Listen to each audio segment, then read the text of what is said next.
Gabinet figur woskowych z 1988 roku to jest prawdziwa rock'n'rollowa jazda bez trzymanki. Bo po pierwsze, jest to debiut reżyserski Antonego Hickoxa, po drugie, efekty specjalne i humor mieszają się w przedziwny sposób, po trzecie, mamy świeże podejście do tematu, a po czwarte pojawia się Zack, znany oczywiście z Gremlinów.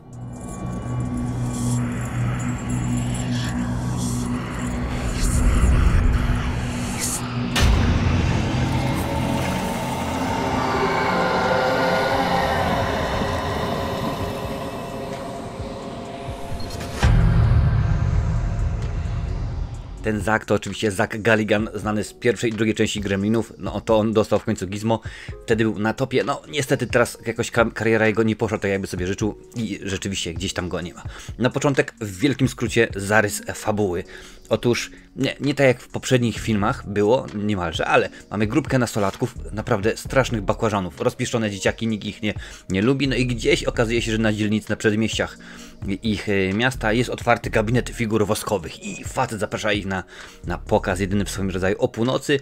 6 dzieciaków tam właśnie idzie i zaczynają znikać. Bo wciągają jakiś, tam powiedzmy mamy fajną scenkę, na przykład z Markizem de Sade i przekraczają barierę, wciąga ich portal, no i dziękuję bardzo, nie ma ich. I rzeczywiście tam się dzieje niesamowite, no i potem jest już tylko i wyłącznie więcej, mocniej, głośniej. Nie będę zdradzał fabuły, bo akurat nie potrzeba, ale ten film, no to już jest 5. bodajże film w tej serii, a pamiętaj, że ta seria rozpoczęła się w 1924 roku, więc dawno, dawno temu i nie jest to do końca wszystko prowadzone linearnie, ale o tym oczywiście za chwilę opowiem. Fabuła mnie zaintrygowała, bo jak najbardziej do tej pory mieliśmy, że jest tam gdzieś jakiś gabinet figur woskowych, to są powiedzmy ludzie i tak dalej, potem przenosimy się, ktoś tam ginie. Nie. Tutaj jest całkowicie świeże podejście do tematu, zaktualizowany do lat 90. Właśnie, wróć do lat 80. Druga część to dopiero rok 92 i film powstał, co mnie zaskoczyło, bo dopiero dowiedziałem się o tym czytając ciekawostki na IMDb, kiedy reżyser, czyli Antony Hickox, jechał sobie autem, no i okazało się, że miał stłuczkę. Przywalił w niego, zdarza się, przywalił w niego facet.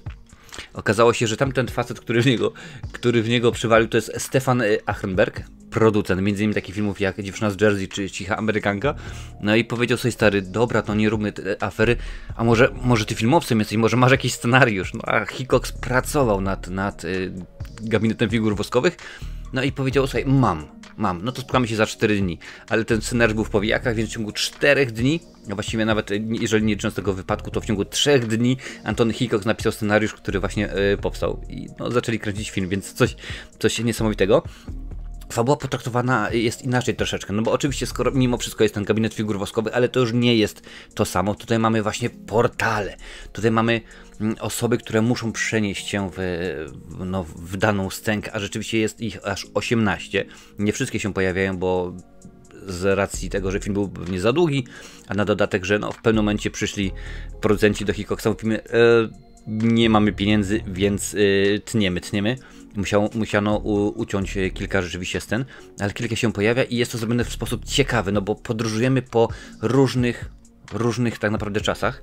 Jak już mówiłem wcześniej, jest 18 scenek, czyli 18 potwarasów, 18, no tam się wydaje, można tak powiedzieć. Napisz mi w komentarzu, które udało ci się znaleźć potwarasy, bo rzeczywiście ja tutaj mam ich wymienioną całą listę. Jest, jak mówiłem wcześniej, 18, począwszy od, no zdradzę, bo ale to akurat nic nadzwyczajnego, od upiora w operze, a skończywszy na Markizie de Sade, więc rzeczywiście jest ich dużo, ale sposób, w jaki podeszli do tego, ten film jest naprawdę, to jest kwintesencja lat 80. Można by powiedzieć taka tandeta, jeżeli Mortal Kombat to jest kwintesencja kina lat 90. kopanego, no tutaj mamy wszystko co najlepsze właśnie w latach 80., bo dzieje się bardzo dużo, naprawdę, jak już mówiłem wcześniej.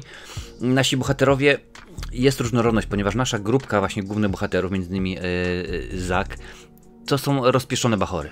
Oni chodzą do tej samej szkoły, ale co to ja nie jestem, w ogóle piękny, super świetny i tak dalej i no nie można ich polubić, przynajmniej przez pierwsze, umówmy się, pół godziny. Myślimy, ale to są Stefany, jak w tym momencie coś tam ich wciąga gdzieś, to bardzo dobrze, masz Janusz, masz Grażyna, poszło, dziękuję bardzo po tobie. I rzeczywiście to się Hickoxowi udało, który sam również pojawia się w tym filmie. Także wypatruj uważnie i może sam Antonego albo sama Antonego Hickoxa zobaczysz. Ale zachował gdzieś to serce, tę duszę, że tak powiem, tego gabinetu figur woskowych, który no, na jednym bazował, tak? Ale tutaj postanowiono to, jak to powiada moja ulubiona posłanka Renatka Beger, zmienimy wszystko o 360 stopni i rzeczywiście jest gabinet figur woskowych, ale jest to zamoczone właśnie w tym sosie Hickoxa, w kwintesencji lat 80. i naprawdę jest to bardzo fajnie zrobione.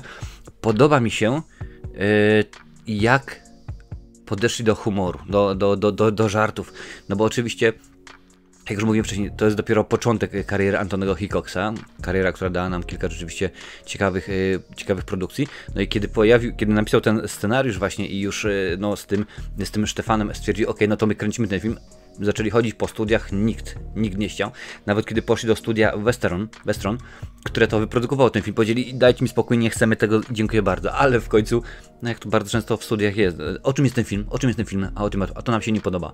Dopiero kiedy właściciel, szef studia przeczytał, mówi, o dobra, kręcimy, lecimy, nie ma problemu, dał im na to $3 miliony, więc rzeczywiście no, całkiem spore pieniądze jak na tamte czasy, ale naprawdę humoru tutaj jest co niemiara. Jak mówiłem, nie wszystko się udało zrobić, bo jest jedna scena, kiedy właściciel gabinetu figur woskowych, w tejże roli David Warner, bardzo znany, zacny aktor, pokazuje jedną stękę, tak? A tam jest Jason Voorhees. Jego maska, wszystko i w ogóle. I on tam przedstawia, mówi oczywiście to jest tak, a jeden z bohaterów mówi, tak, Jason, faktycznie, przecież oni zrobili film o Jasonie. Co? Zrobili film o Jasonie? Teraz w obecnych czasach to z wszystkiego zrobią film. No ale niestety nie udało się. Nie było możliwości, żeby prawa autorskie uzyskać, więc zmieniono Jasona na upiora w operze. I było na zasadzie co upiór w operze, film i tak dalej. I to nie jedyna rzecz, bo tutaj mam akurat odnotowane, że również miały pojawić się dzieciaki z Wioski Potępionych. Nie udało się oczywiście prawa autorskie, a także miało pojawić się coś z filmu Carpentera. Też się nie udało. Chociaż z drugiej strony ciekawe, kto by to miał być, co? Czy to miało być Keith David, czy może Kurt Russell, a może ktoś inny? Nie wiem. Jak masz jakiś pomysł, napisz mi w komentarzu. Ale za to pojawił się facet legenda, jeżeli chodzi o straszaki, jeżeli chodzi o kino grozy, czyli Kane Hodder. Tak, oczywiście, że tak. Jason Voorhees, Michael Myers, Freddy Krueger jako jedyny wcielił się w te 3 role, a tutaj wciera się w rolę potwora Frankensteina. Więc rzeczywiście niedługo będzie w kinach film, gdzie Christian Bale wcieli się w tęże rolę. Dawniej już było tak, że Robert De Niro między innymi był potworem Frankensteina. Zobaczymy, jak to wypadnie w porównaniu oczywiście z Kane'em Hodderem. Więc rzeczywiście humoru jest co niemiara. Oprócz tego, że mamy gagi sytuacyjne. Oczywiście, że pojawiają się takie sytuacje, że skaczemy po różnego rodzaju filmach. No bo to musimy, prawda? No skoro mamy stwory, no to muszą się pojawić zombiaki. A jak zombiaki to co? Film George'a Romero, czyli Noc żywych trupów. Również omawiany w cyklu Kultowe horrory, więc rzeczywiście widać, że Hickox czuł naprawdę ten klimat, czuł rzeczywiście, jak to ma być odebrane, jak to ma wyglądać i to mi się naprawdę podoba, bo zarówno on, no pomyśl, żeby napisać scenariusz w 3 dni, bo rzeczywiście chcesz, bo masz jedyną na milion szansę. No wiadomo, że ta kariera Antonego Hickoxa nie poszła tak, jakbym sobie tego pewnie życzył i w tym momencie, no, częściej powiedzmy jakieś gnioty robi, mimo że niedługo film z Jean-Claude'em Van Damme, ale Van Damme też już nie jest hollywoodzką klasą pierwszą. Więc no rzeczywiście tak się jakoś to udaje, ale naprawdę przyłożył się on do tego, przyłożyli się ludzie, z którymi pracowali. Facet nazywał się, już tutaj mam zapisane, facet nazywał się Bob Keane. I to był gentleman od efektów specjalnych, zarówno tych praktycznych, no jak i tych cyfrowych, które tak naprawdę cyfrowych jest niewiele, bo to tylko i wyłącznie według mnie przejście przez portal, ale facet przez 8 tygodni pracował po 18 godzin dziennie. Czyli krótko mówiąc, do domu sobie tylko zmykał po to, żeby się przespać, wziąć prysznic i z powrotem na plan. I naprawdę pracy miał co niemiara, bo to jak te wszystkie stwory wyglądają, To jest coś pięknego, no tylko wyobraź sobie odwzorować, tak, scenę Upiora w operze, czy Markiza de Sada, no wiadomo, że jest wilkołak i tak dalej, wszelkie te stworasy, więc rzeczywiście pracy co niemiara, no wiadomo, że Bob Keane, nie myli z Bobem Kane'em, Bob Keane no, sam tego nie robił, no ale mimo wszystko, jeżeli kiedyś było ci dane pracować w takich godzinach, a mi się akurat zdarzyło przez bodajże 2 razy w moim życiu pracować po 18-20 godzin dziennie, kręcąc chociażby mój film Predator, Czas Celtów, jednego dnia pracowaliśmy przez 20 godzin, więc rzeczywiście jest to uciążliwe, jest to męczące, ale jeżeli jest pasja, jeżeli jest moc, jeżeli jest to wszystko, co my lubimy, no to jak najbardziej tutaj się spiszemy.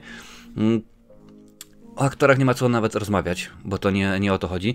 W ogóle Deborah Foran, tak, która tutaj odgrywa rolę Sary, spotkali się i spiknęli, jak to się mawia, zeszli się i zaczęli ze sobą chodzić. Ona oraz Anthony Hickox, no ona tutaj w tym filmie wciela się w Sarę. Bardzo, bardzo ważna postać. No i rzeczywiście super, wszystko świetnie wyszło. Powiedzmy, póki co, niestety ich związek nie przetrwał. No, zdarza się, nie wszystkie związki muszą przetrwać, ale film bardzo mi się podoba jako całość. W ogóle jest mnóstwo rzeczy, które nie mogły się udać, które z takich czy innych powodów. No jak mówiłem wcześniej, w pewnym momencie producenci przyszli na plan zdjęciowy, powiedzieli, nie mamy więcej pieniędzy, ciach, kończymy, dziękuję bardzo. Więc na przykład sekwencja finałowa była bardzo, bardzo skrócona. Również to, co się dzieje w gabinecie figur woskowych w piwnicy, okazało się, że MPAA, czyli urząd odpowiedzialny za przyznawanie certyfikatów filmom, czyli czy mogą być pokazywane od 12, 15 i tak dalej roku życia. Bardzo, bardzo pociął tę scenę, bo Anthony Hicks powiedział, to była najbardziej hardkorowa rzecz, czegoś takiego nie widzieliśmy w kinie. Po czym przychodzą cenzorzy, mówią, dziękuję bardzo, to trzeba zmienić. Dodatkowo, jak mówiłem, David Warner wciela się we właściciela gabinetu figur woskowych, ale również na tapet byli wzięci i planowani, przymierzani do tej roli, między innymi tacy aktorzy jak, słuchaj, same tuzy, Michael Gough, no jeżeli nie pamiętasz chociażby Alfreda z pierwszych 4 Batmanów, no to wstyd, to naprawdę wstyd. Sir Christopher Lee, on był po prostu idealny, pomysł Dracula, sam Dracula, że tak powiem, prezentuje gabinet figur woskowych. Peter Cushing, kolejna legenda, a także Donald Pleasence, którego fani oczywiście między innymi filmu Wielka Ucieczka albo serii Halloween muszą pamiętać oczywiście jako bardzo, bardzo znanego doktora. Więc gdyby to wszystko było zrobione, no to ten film mógł być po prostu kosmiczny, a tak to no niestety nie udało się.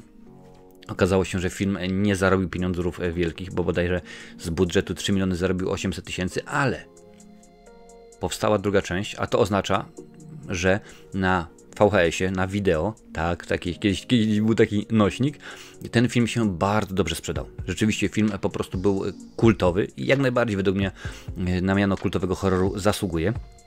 Nieczęsto to mówię w tej serii, ale rzeczywiście tak to jest, więc twórcy stwierdzili, ok, 1 wyszła bardzo dobrze, robimy 2. O 2 oczywiście będzie za czas jakiś, ale ten film tak, no ja wiem, że to są kultowe horrory, ale ten film jest bardziej komedią niż horrorem. Czy ten film straszy w ogóle? Może jest 1-2 sceny, kiedy będzie straszak i się przestraszysz, wystraszysz, no ale to rzeczywiście nie jest jakoś tak specjalnie, to nie jest na takiej zasadzie zrobione, że ten film będzie miał klimat taki niesamowity, że będzie można go ciąć nożem. No nie, niekoniecznie, nie tym razem. Bardziej jest to po prostu popcorn, film, który oglądasz i dobrze się bawisz. Dużo humoru, ciekawe efekty wizualne i muszę powiedzieć, ja temu filmowi przyznałem już ocenę, ale tak przygotowując się do tej recenzji dzisiaj, czytając te ciekawostki, oglądając po raz wtóry zwiastun, podnoszę ją o 1. Więc bardzo mi się podoba. Jak chcesz, to możesz zobaczyć moją ocenę na Filmwebie. W opisie będzie link do mojego profilu, strony, kanału na Filmwebie. Nie wiem jak zwał, tak zwał. Więc rzeczywiście, ponieważ on ma wszystko... Tu jest kwintesencja, wiesz, mogę porównać spokojnie go powiedzmy do Leprykona, tak, do serii Leprykon, gdzie też to był powiedzmy horror komediowy, ale tutaj to wszystko jest zrobione w pewien ciekawszy sposób. Ja tego filmu nie widziałem. Wiele filmów, które omawiam w cyklu kultowe horrory, kiedyś tam gdzieś tam widziałem. O, proszę bardzo, Władca Lalek pewnie z czasów VHS-ów kojarzyłem i tak dalej, i tak dalej. A ten film widziałem po raz pierwszy. W ogóle wszystkie filmy póki co z cyklu Gabinet Figur Woskowych czy Muzeum Figur Woskowych widzę po raz pierwszy i to jest jak na razie najlepsza część. Chociaż ciężko mówić o części, bo to rzeczywiście filmy są naprawdę niepowiązane poza tymi dwoma Hickoxa ze sobą. Więc rzeczywiście jest to film bardzo dobry, polecam Tobie zdecydowanie, obejrzyj sobie. Również udostępnij tę recenzję na swoich mediach społecznościowych, niech rośnie, niech nasza społeczność kultowych horroromaniaków rośnie, bo rzeczywiście Waxwork Antonego Hickoxa jako film, który jest debiutem, dostajesz $3 miliony i wykonujesz dobrą, rzeczywiście zacną, ciekawą robotę. To jest coś fajnego, to naprawdę jest coś ciekawego. Patrz, ja tylko mówię o tym filmie i banan jest na twarzy. Żałuję, że nie nagrałem komentarzu do tego filmu, bo w ogóle stwierdziłem, że do serii Gabinetu Figur Woskowych nie będę nagrywał, bo ciężko komentować film sprzed 100 lat, a taka właśnie jest pierwsza część.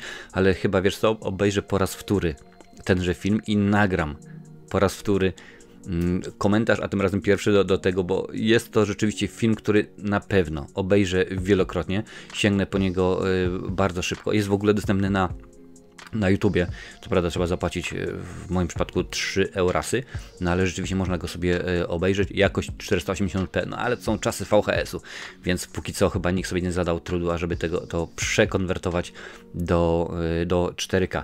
Tak patrzę, czy jeszcze coś miałem powiedzieć, ale mi się wydaje, że już chyba wszystko. I bardzo mi się podobało, tak, jak najbardziej wszystko. Tak więc zapraszam Cię, obejrzyj sobie ten film, bo warto, zdecydowanie warto, a więcej kultowych horrorów tutaj, jak najbardziej. Na tej liście jest ich całe mnóstwo. Oglądaj, bo wiem, że chcesz.